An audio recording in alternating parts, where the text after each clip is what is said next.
룻기서 1장 19절에서 22절 말씀 교독하겠습니다. 이에 그 두 사람이 베들레헴까지 갔더라. 베들레헴에 이를 때에 온 성읍이 그들의 말미암아 떠들며 이르기를 이가 나옴이냐 하는지라.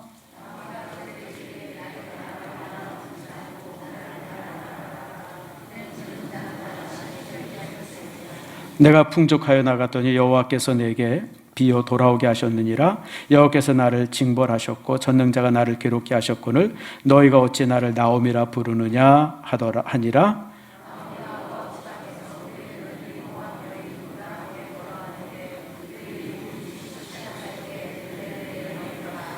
아멘. 기도하겠습니다. 하나님 감사합니다.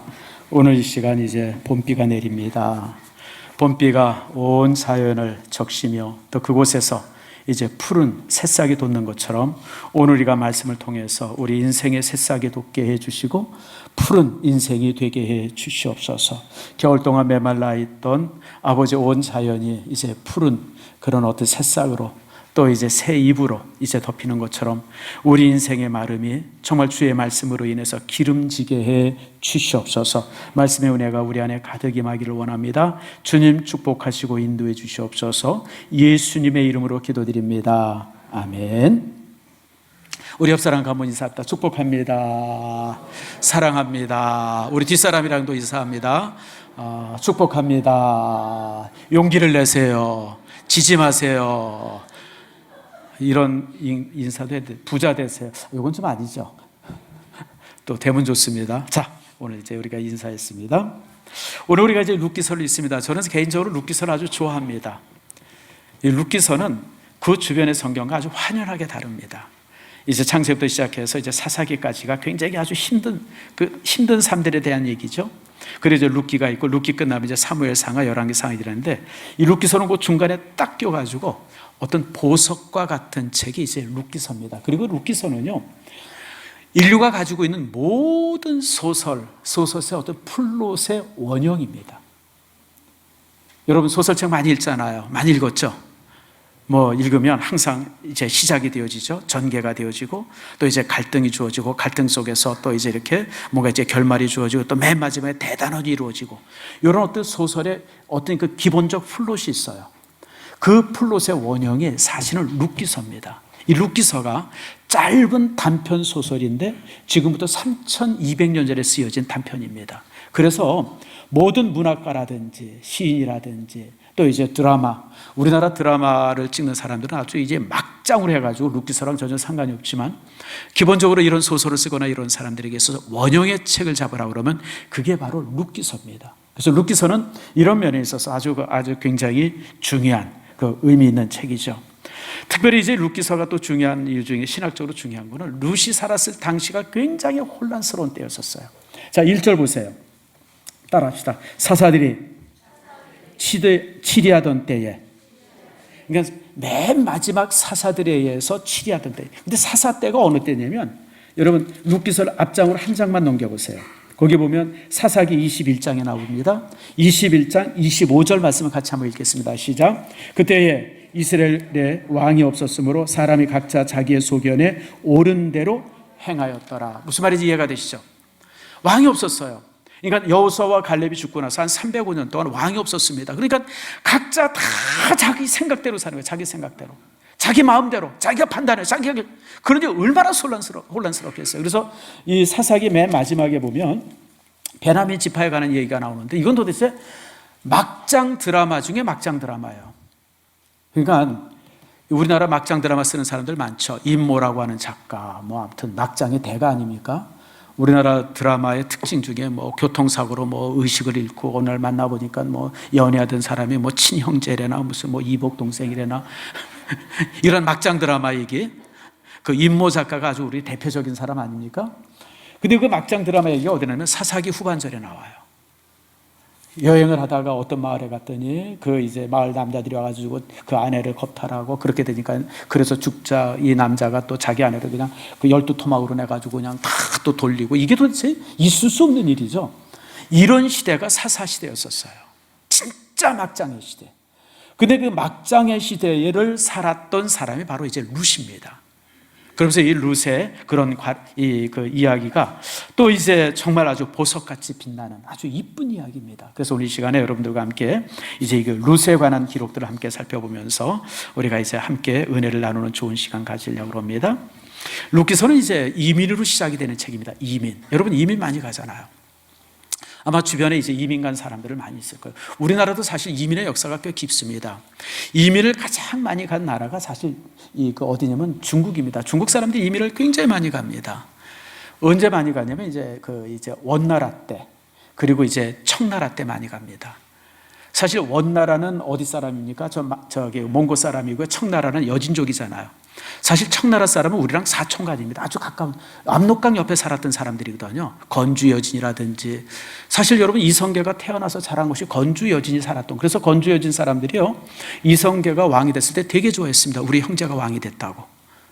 그 사실 여진족이랑 우리랑 되게 가깝습니다. 뭐 사군을 만들었다, 육진을 만들었다, 이게 다 옛날에 여진족이, 함경도 평양도가 다 여진족 살던 땅입니다. 그러니까 사실 굉장히 가까웠죠. 그러니까 그 사람들이 중국을 다스리면서 한족들을 굉장히 핍박하게 되었고, 그렇게 해서 이제 한족들이 다 이제 배를 타고 주변으로 이제 이민을 갑니다. 그래서 지금 여러분 뭐 필리핀도 그렇고 태국도 그렇고 뭐 캄보디아, 인도네시아, 중국 사람들이 굉장히 많이 살아요. 그게 뭐냐면 이민 간 사람들이에요.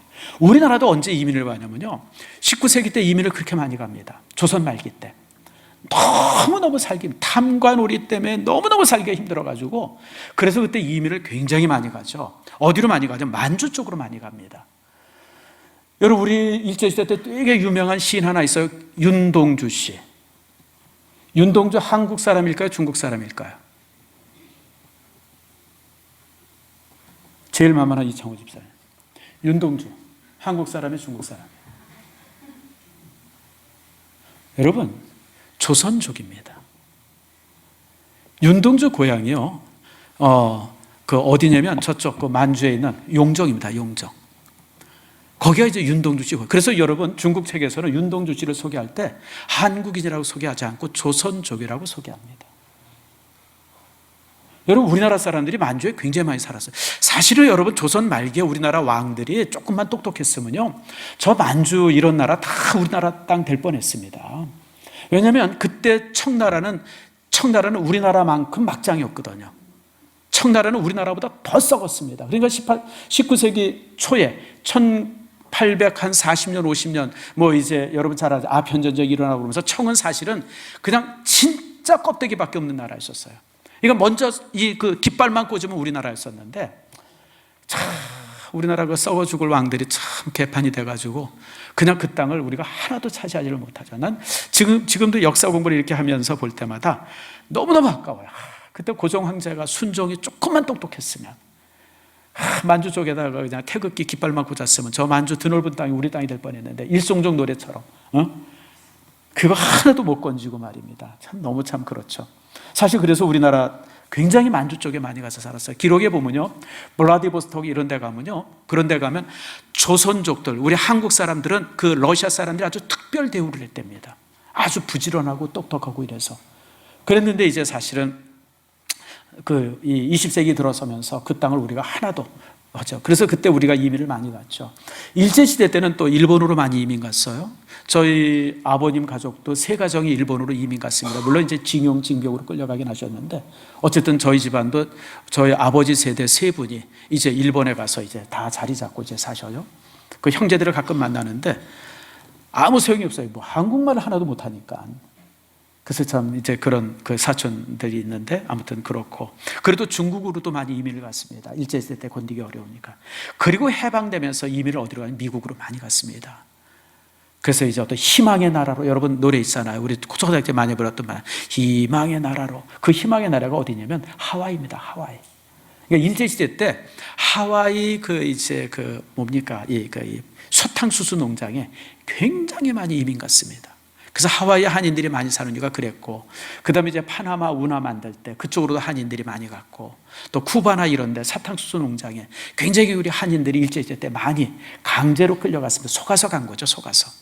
이제 그렇게 이제 이민들. 그래서 사실은 이민 간 사람들 보면 참 짠합니다. 제 주변에도 이민 간 사람들이 많은데, 좀 짠하죠. 여기서 살기가 어려운 거예요. 아이들 교육이라든지 또 생활이 이게 어려우니까 이제 이민을 가죠. 사실 이 룻기서도 이민 가는 역사입니다. 이민. 엘리멜렉이라고 하는 사람이 있어요. 사실 이 엘리멜렉이 굉장히 중요한 사람입니다. 왜냐하면 갈렙의 11대 손입니다. 자, 여러분 1절, 2절 보세요. 룻기서 1장 2절. 자, 거기 어떻게, 그 사람의 이름은 엘리멜렉이요 그의 아내의 이름은 나오며 그의 두 아이들의 이름은 말론과 기론이니 유다 베들레헴 에브랏 사람이더라. 따라합시다. 에브랏 사람. 이 에브랏이 누구냐면요. 에브랏이 뭐냐면 갈렙의 아내의 이름이 에브랏입니다. 다시 말하면 전주에 제가 설교했잖아요. 갈렙이 영웅 아닙니까? 여호수아 시대 때. 근데 이제 갈렙이 헤브론을 점령하고, 그 헤브론이 어디냐면 지금으로 말하면 예루살렘입니다. 예루살렘을 점령하고 본인은 어디에 가서 거주하냐면 그 베들레헴에 가서 거주를 합니다. 그래서 그 동네 이름에 베들레헴 에브랏, 다시 말하면 갈렙의 처의 이름을 붙여서 에브랏이라고 이름을 줬어요. 근데 이 베들레헴은 지금은 예루살렘이 너무 넓어져 가지고요, 예루살렘과 거의 이 경계를 같이 하고 있습니다. 베들레헴과 예루살렘이. 근데 아주 옛날에는 한 10km 정도 떨어져 있었습니다. 10km를 해봤자 여러분 보면 저기잖아요. 저기 빤히 보이는 데잖아요. 거기가 이제 베들레헴이에요. 그러니까 갈렙이 헤브론을 점령하고 본인은 이 베들레헴에 가서 정착을 했어요. 그래서 이제 갈렙의 11대 손이 누구냐면 바로 이제 이 오늘 본문에 나오는 엘리멜렉입니다. 다시 말하면 엘리멜렉은 자기 할아버지가 자기에게 물려준 땅에서 그동안 300여 년을 그 가문이 쭉 살아왔었어요. 그리고 여러분 이 베들레헴은 굉장히 중요한 땅입니다. 그 베들레헴에서 다윗이 탄생했고요, 나중에 예수님이 태어날 것이라고 예언된 땅이 베들레헴입니다. 이름은 또 떡집 아닙니까? 떡집. 말씀의 떡이 있는 곳, 생명의 떡이 있는 곳이 베들레헴. 그러니까 이 성경에 굉장히 많은 도시들이 나오는데 이 예루살렘 다음으로 중요한 도시가 베들레헴입니다. 성지순례 가도요, 베들레헴에 가장 중요하게 이제 그 예수님의 탄생 교회가 있고 그래서 이제 보고 그러는 곳이 이제 베들레헴입니다. 그런 의미가 있는 곳이에요. 그곳에 이제 엘리멜렉이 살았는데 흉년이 난 거예요. 먹을 게 하나도 없을 정도로 아주 너무너무 힘든 세월에. 그럴 때 엘리멜렉이 가족들을 다 데리고 모압이라고 하는 곳으로 이제 이민을 가게 되어집니다. 그게 이제 오늘 1장 1절에 있는 말씀입니다. 그런데 성경은 오늘 우리가 읽은 19절에서 22절 말씀에서 본 것처럼 이 이민이 잘못됐다라고 말합니다. 잘못됐다. 그렇게 굶주리고 힘들고 어려운 가운데서 이민을 했는데 하나님께서 그 이민이 잘못됐다고 말씀하고 있어요. 그럼 왜 잘못됐는가? 두 가지 이유입니다. 첫 번째, 베들레헴은 엘리멜렉이 떠나서는 안 될 동네입니다. 아까도 말씀드린 것처럼 이 동네는, 이 마을은 누구에 의해서 살게 되어진 곳이죠? 갈렙이 하나님으로부터 물려받은 땅이고, 그리고 갈렙의 후손들은 그곳에서 살게 돼 있어요. 그곳에서 살아야 됩니다. 다시 말하면 베들레헴을 떠나서는 안 돼요. 떠나서는 안 돼요. 그런데 오늘 엘리멜렉은 먹고 사는 문제 때문에 그냥 고향을 버리고 그 350년간 살아왔던 그 이제 하나님께서 그들에게 허락하신 그 이제 신앙의 고향, 믿음의 고향을 떠나서 멀리 간 거예요. 근데 거기까지는 그래도 좀 인정이 되어져요. 그럴 수도 있겠다. 너무 힘드니까 떠나. 근데 간 곳이 어디냐면 모압이에요. 모압 땅을 가요. 모압 땅. 근데 이 모압 땅이 또 문제예요. 왜 모압이 문제냐면, 여러분 이 모압이라고 하는 족속은 어떤 족속이냐면 이 룻이라고 하는 사람의, 여기에는 룻이 아니고 여러분 이제 조카 롯이 있어요. 롯의 후손들입니다. 여러분 잘 아는 것처럼 아브라함과 롯이 이제 고향을 떠나서 이제 저쪽 아브라함과 롯이 이제 갈대 우르에서부터 시작해가지고 가나안까지 오잖아요. 제가 예전에 설교해서 지금부터 한 4,000년 전에 그 갈대 우르 지역에 누가 살고 수메르족에 살았어요. 근데 수메르족이 그때 멸망합니다. 바벨론에 의해서. 그래서 수메르족 사람들이 다 흩어져요. 대부분 수메르족 사람들이 북쪽으로 올라갑니다. 그럴 때 이제 이 아브라함은 어디로 가냐면 서쪽으로 갑니다. 그래서 이제 가나안 땅에 이제 정착을 하죠. 그때 누굴 데리고 가냐면 롯을 데리고 와요. 근데 이제 처음에는 이렇게 재산이 많지 않아 가지고 이제 그런 가운데 잘 살았는데, 이게 이제 그 땅에서 20년, 30년 살다 보니까 재산이 너무 많아져 가지고 이제 이 목축업을 하는데 함께 할 수가 없을 정도로 많은 거예요. 그래서 아브라함이 롯을 향해서 이제 말하지 않습니까? 자, 내가 이제 우하면 좌하고 네가 좌하면 내가 우하리라. 내가 알아서 가라. 그래가지고 롯이 어디로 가냐면 동쪽으로 가죠. 근데 그 동쪽으로 갔는데 거기에 누가 살았어요? 땅은 좋았는데 물은 많았는데 거기에 소돔 사람들이 살았어요. 여러분, 이사할 때 제일 중요한 게 뭐냐면 학군이 아니에요. 대부분의 많은 사람들이 이사하는데 학군 좋은 데 가는데 여러분, 그게 저주받는 거예요. 좋은 사람 있는 곳으로 이사하고 이 교회 옆으로 이사해야 돼요. 그러니까 롯은 가장 사업하기 좋은 곳으로 이사를 했어요. 왜냐하면 거기서 물이 많고 또 이 진짜 저 푸른 초원이처럼 그냥 풀들이 많은 곳이니까 소 키우고 양 키우고 이러기에 너무 좋은 데 갔는데 가서 보니까 소돔 사람들이 있었던 거예요. 그래서 여러분 잘 아는 것처럼 멸망하잖아요. 유황불로. 그때 이제 막 도망 나오는데 아내도 소금 끼듯이 죽고 사위도 죽고, 그래서 누구만 나오냐면 롯과 두 딸만 나와요. 그래서 동굴에 가서 살잖아요. 소알이라고 하는 곳에서. 그런데 이제 이제 두 딸이, 야, 그래도 우리가 이제 우리 아버지 자손의 후대를 이어야 되지 않겠냐, 이래가지고 아버지를 술을 먹여요. 그리고 동침을 합니다. 그리고 그 다음 날은 또 술을 먹이고 둘째 딸이 동침을 해요. 그래서 낳은 아들이 누구냐면 이 모압입니다. 그러니까 이 모압이라고 하는 족은 태생부터 저주받은 종족입니다. 여러분, 아무리 그래도 그렇지 어떻게 딸려니? 이건 도대체 인륜적으로 이해할 수가 없고, 근데 이게 이제 4,000년 전에 그런 일들이 이제 비일비재했던 거예요. 말도 안 되는 일이죠. 지금 생각할 때는 야, 쌍놈도 저런 쌍놈들이 다 있네 싶을 정도인데, 아무튼 그렇게 해서 태어난 게 이제 모압 족입니다. 그러니까 이스라엘 민족이랑 모압 족이랑 굉장히 사이가 안 좋아요. 꼭대기로 올라서 한 500년, 600년 전에 올라가면 같은 조상이긴 하지만, 그러나 여러분, 태생적으로 저주받은 민족. 그리고 아무튼 역사적으로 둘이 사이가 그렇게 안 좋았는데, 여러분, 엘리멜렉이 바로 그곳으로 이사한 거예요.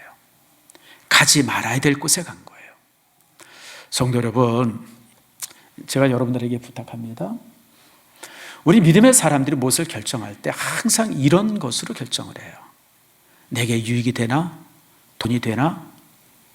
이것을 하면 내가 좀 이익이 있을까? 아니에요, 여러분들. 여러분이 직장을 결정하든지 아니면 무슨 사업을 결정하든지 무엇을 결정하든지 항상 먼저 볼 것이 우리 믿음의 사람답게 결정을 해야 돼요. 신앙적으로 옳은가? 하나님께서 허락하시는가? 그게 돼요.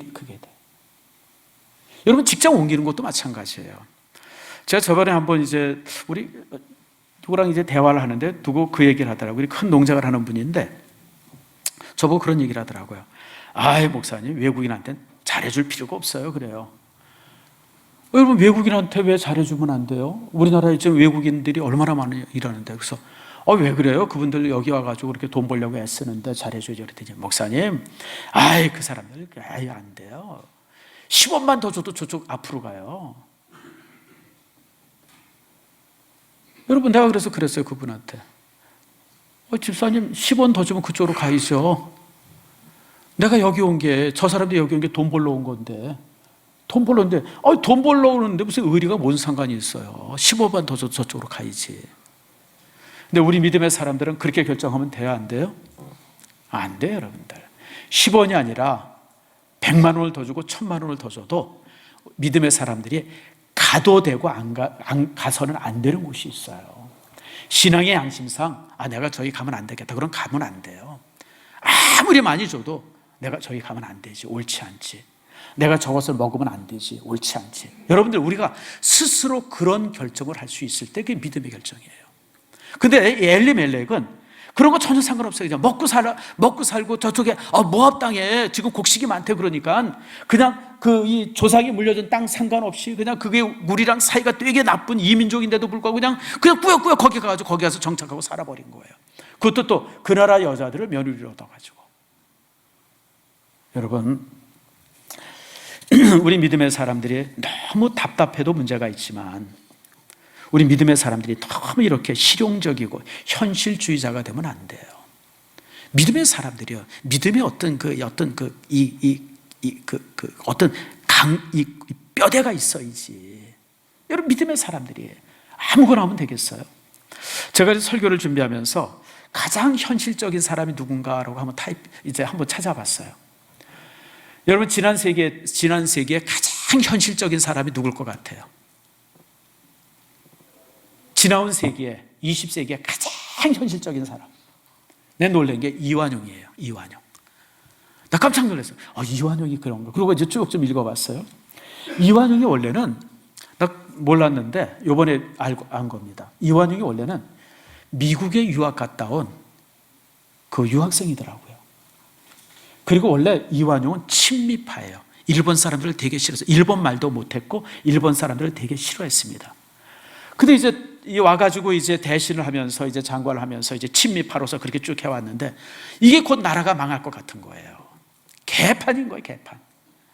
그러니까 이 조선이 망하면 어떻게 될까? 그리고 계산을 두드려 봤더니 조선이 망하면 두 나라가 조선을 가져요.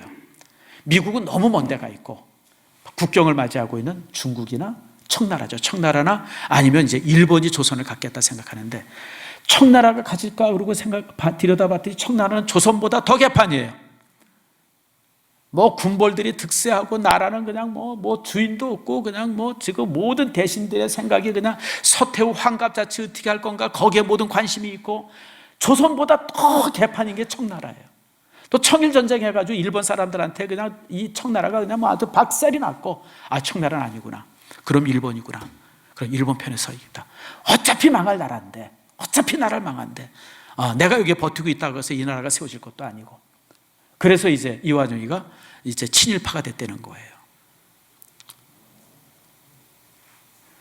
우리 예수 믿는 사람이 이럴 수 있어요. 어차피 대세가 이런데 다들 저렇게 가는데 아이고 나라도 저렇게 가면 여러분 이게 현실주의자예요. 신앙인들은 현실주의자가 되면 안 돼요. 믿음의 사람들은 믿음의 어떤 고를 가지고 있어야 돼요. 손해를 볼지라도 내가 정말 많은 것을 잃을지라도 저게 옳지 않다, 바르지 않다. 그러면 여러분들 손해를 감수할 수 있어야 돼요. 그게 용기예요. 정말 엘리멜렉에 굶어 죽느냐 안 있어도 내가 조상이 물려준 땅에서 내가 이 땅 지키겠다. 이것이 우리 조상 갈렙이 우리 가문에 주신 땅인데 내가 이 땅을 벗어나면 안 된다. 그리고 버티고 있어야 되는데 먹고 살아야지. 아이고 뭔 소리야. 사람이 우선 살고 봐야지. 바로 이런 태도 때문에 모압에 가게 되어졌고 그리고 나서 그 집안이 흥하고자 갔던 집안이 쫄딱 망하게 되어지죠. 자, 5절 말씀 한번 봅시다. 1장 5절 말씀 같이 읽겠습니다. 시작. 말론과 기론 두 사람이 다 죽고 그 여인은 두 아들과 남편의 뒤에 남았더라. 그렇게 잘 살아보려고 뭔가 좀 이렇게 성공해 보려고 넉넉해 보려고 부자 되려고 풍성해 보려고 갔는데 남은 게 둘 남았어요. 무덤 셋 남았고 과부 셋 남았어요. 뭐가 남았느냐? 인생 속에 뭐가 남았는가 끊임없이 살펴봐야 돼요. 여러분 저도 이제 나이가 이제 70 가까이 되지 않아요? 여러분이 바라보기엔 한 50대처럼 보이지만 웃지 마요. 내가 지금 크게 웃은 사람 내가 딱 봐뒀어. 제가 이제 70을 바라봐요. 그러니까 사실은 이제 이렇게 저렇게 점검하고 또 마감 질 게 많잖아요. 그래서 저 스스로도 이렇게 내가 이 설교를 준비하면서 스스로 살펴봤어요. 내가 이렇게 70 가까이 살았는데 내 인생에 남은 게 뭐가 있을까? 남은 게 뭐가 있을까? 가족 남아있고 자녀들 남아있고 이놈의 새끼들은 좀 떠나야 되는데 죽어도 안 떠나고 남아있어요. 아무튼 형제들 남아있고 또 이제 주변에 친구들이 참 많이 남아있어요. 이번에 장례 치르면서 내가 인생을 잘못 살지 않았구나. 참 이렇게 많은 사람들이 주일날 저녁에 친구들이 저 목사들이 주일날 저녁에 얼마나 바쁘고 힘들어요. 그거 꾸역꾸역 어떤 친구는 전주에서 오고 어떤 친구는 대구에서 오고 그냥 지방에서 그래서 내가 너 여기 왜 와? 그랬더니 우리도 목사님 내가 와 봐야죠. 그래서 그런 걸 보면서 내가 참 인생 잘 살았구나. 또 이제 그래서 이제 남은 게 좀 있어서 저는 그런 생각을 해봤어요. 제가 또 이제 우리 장례 때문에 잠깐 얘기를 하는데 우리 집안이 이제 두 집안이 있죠. 우리 아버지 집안이 있고 우리 어머니 집안이 있어요. 우리 어머니 집안은 이제 예수를 안 믿어요. 근데 이제 아버지 집안은 이제 다 예수를 믿고 또 저희 형제들이 다 뭐 이렇게 넉넉하지 않지만 서로 우애가 좋죠. 우애가 아주 좋습니다. 참 가깝고. 근데 이제 우리 처가를 우리 어머니 가문을 보면 이제 가서 보니까 외사촌 형이 제일 먼저 왔어요. 저보다 나이가 한 7, 8살이 많아요. 와가지고 이제 이렇게 있길래 형님 저기 동생 어디 있어요? 뭐해요? 그리고 이제 나도 오래간만에 만났어요. 물어보니까 몰라. 우리 10년 동안 연락 안 하고 살아. 아니 형제가 10년 동안 서로 연락을 안 하고 산다는 거예요. 그래서 아니 별 희한한 집안이 다 있다. 그 다음날 그리고 이제 저녁이 되니까 이제 둘째 형이 왔어요. 사촌 형이. 그래서 또 이제 막내가 있어요. 막내는 지금 어때요? 몰라. 몇 년 동안 뭐 어떻게 했는지 전혀 연락이 없어. 그 다음날 이제 막내가 왔어요. 야, 니들은 왜 형제들끼리 그러고 사냐? 그랬더니 아이 그 사람들 뭐 연락 안 한 지 벌써 수십 년 넘었어. 세상에 여러분 그게 얼마나 불행한 거예요. 뭐 내용은 뻔하죠. 유산 때문에 그러죠. 부모로부터 받은 유산들 그건 누가 더 갖냐 덜 갖냐 이것 때문에 싸움이 대판 났고 그것 때문에 서로 원수가 된 거예요. 사랑하는 성도 여러분, 그까지 돈 몇 푼 더 갖고 있다 그래서 행복해져요? 형제랑 의 갈리고 형제랑 10여 년 20년씩 안 보고 산 여러분 행복해요? 이번에 우리 장례를 치렀어요. 장례를 치르고 나니까 조금 이제 이렇게 남는 게 있더라고요. 그래서 제가 우리 손주들, 가족들을 다 부르니까 한 16명 되더라고요. 그래서 제가 요거 어머니가 너희들한테 주는 용돈이야. 감사하게 받아. 다 나눠줬어요. 내가 장남이니까 내가 다 가서 불만 있는 놈들 죽여버릴 거야. 그래도 여러분 상관없어요. 내가 장남인데.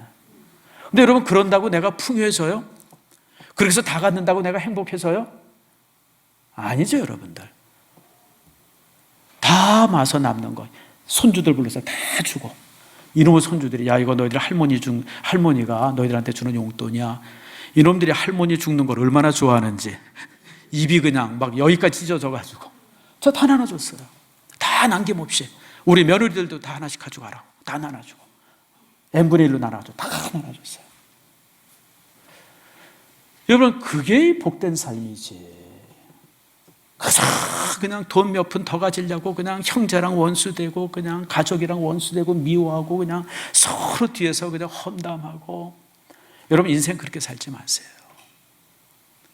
인생은 내 인생 속에 무엇이 남아있는가 항상 기억하세요. 여러분 여러분의 인생 속에 형제가 남아있다 그러면 잘 남아있는 거예요.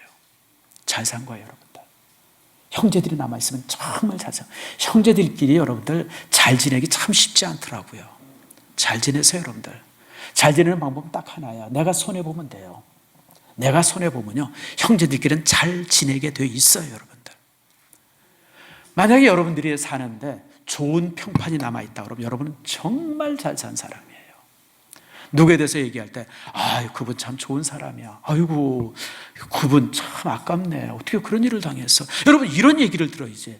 그놈의 새끼 내가 그럴 줄 알았어 그냥. 여러분 이렇게 인생 살면 안 돼요. 오늘 이 나오미의 가정에 무덤 셋이 남고 과부 셋이 남았어요.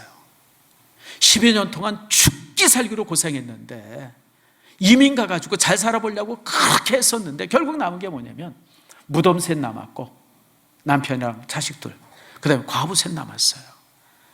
이런 저주받은 인생이 어디 있어요. 사랑하는 성도 여러분, 저는 여러분의 인생에 옳은 것이 남기를 축복합니다. 여러분 하나님을 떠나서 잘 살 수 있는 방법이 없어요. 여러분들 하나님의 교회를 떠나서 어떻게 잘 살아요. 여러분들 말씀을 떠나서 우리가 어떻게 잘 살아요. 그것이 잘 살 것 같아 보이죠? 아니에요 여러분들. 자 그럴 때 22절 말씀 보세요. 나오미가 모압 지방에서 그의 며느리 모압 여인 룻과 함께 돌아왔는데 따라합시다. 돌아왔는데 여러분 아니다 싶으면 돌아와야 돼요. 이게 용기입니다. 이게 회개입니다. 회개가 뭡니까? 하나님 잘못했어요 용서해 주세요. 이건 회개가 아니고 후회입니다. 회개란 몸이 움직여야 되고 삶이 바뀌어져야 됩니다. 내가 이렇게 살았고 잘못 살았던 것을 바꿔서 오른쪽으로 돌아서는 것, 그게 회개입니다. 근데 왜 우리나라 사람들은 회개를 하는데 그냥 똑같은 제목 가지고 회개를 수십 번 수천 번 하는지 아세요? 이유는 딱 하나예요. 돌아가질 않아서 그래요. 후회만 하는 거예요. 후회만. 오늘 후회한 거 내일 또 후회하고, 내일 후회한 거 모레 또 후회하고, 그냥 후회하니까 똑같은 거. 하나님께서 우리가 회개하면 기억도 안 하신다 그랬는데 우리 그냥 후회만 수천 번 하는 거예요. 아니에요, 여러분들. 회개란 돌아서는 거예요. 하나님 앞에 돌아서는 거예요. 오늘 나오면은 그 상황 앞에서 다 뒤로 져버리고 하나님께 돌아왔어요. 베들레헴으로 돌아왔습니다. 돌아왔는데 참 이 말씀이 이게 문학적으로 굉장히 뛰어난 작품이라는 게 이게 이제 22절 때문에 그래요. 그들이 돌아왔는데 그 다음 절 보세요. 그들이 보리 추수 시작할 때에 베들레헴에 이르렀더라. 아무것도 없이 진짜 거지가 돼서 돌아왔는데 돌아와서 딱 보니까 계절이 언제예요? 보리 추수할 때 4월이에요. 4월. 보리 추수할 때가 지금입니다. 지금은 조금 이르죠. 이제 이른 비가 시작이 되면서 보리가 막 배기 시작할 때 하나님의 축복이 보여지기 시작하죠. 하나님의 축복이. 여러분, 말씀을 맺습니다. 우리가 인생이 많은 것을 결정하고 또 이렇게 떠나고 막 그러고 그래요. 근데 우리가 떠날 때 우리가 어떻게 떠나느냐가 참 중요합니다. 많은 사람들이, 신앙인들이 보면 물질 때문에, 이익 때문에, 어떤 뭔가 이렇게 그 유익 때문에 신앙을 떠나고 믿음을 떠날 때가 종종 있어요. 그러면 그 인생은 여러분 오늘 본문에 있는 말씀처럼 저주밖에 남는 게 없어요. 그러나 우리가 믿음 때문에 떠날 수가 있어요. 하나님 때문에 떠날 수가 있습니다. 아브라함이 믿음 때문에 고향을 떠났고요. 모세가 믿음 때문에 애굽에서 떠났어요. 그렇잖아요, 여러분들. 여러분, 오늘 나오미가 믿음 때문에 모압을 떠나서 예루살렘으로 돌아왔습니다. 다시 회복의 시작이고 축복의 시작입니다. 사랑하는 성도 여러분, 여러분의 인생 속에 많은 것을 결정하고 그럴 때 항상 그 기준이 이제 믿음이 되어지기를 축복합니다. 여러분, 믿음 속에서, 믿음 안에서 결정이 돼야 돼요. 내가 사업을 시작한다, 죽게 기도해야 돼요. 하나님, 해도 될까요, 안 될까요? 이것이 믿음의 사람으로서 이 일을 해도 될까요, 안 될까요? 여러분, 우리가 그 안에서 결정을 해야지. 돈 생긴대, 대박이래, 괜찮대. 여러분, 그러면 망하는 거예요. 여러분, 예수님께서 우리를 향해서 세상의 빛이 되고 소금이 되라 그랬어요. 직장 생활하든지 직장을 옮기든지, 여러분 결혼도 마찬가지예요. 며느리를 얻든지 사위를 얻든지 조건은 딱 하나만 보면 돼요. 여러분 제발 부탁합니다. 그 집안이 돈이 많냐, 직장이 탄탄하냐, 여러분 그런 거 보지 마세요. 보는 건 딱 하나만 보면 돼요. 예수 믿냐? 그거면 돼요. 그거면 모든 게 다 되는 거예요. 예수 믿어? 믿음의 사람이 들어오면 다 되는 거예요, 여러분들. 그러면 하나님께서 좋은 직장 주실 것이고 좋은 집도 주실 거예요, 여러분들.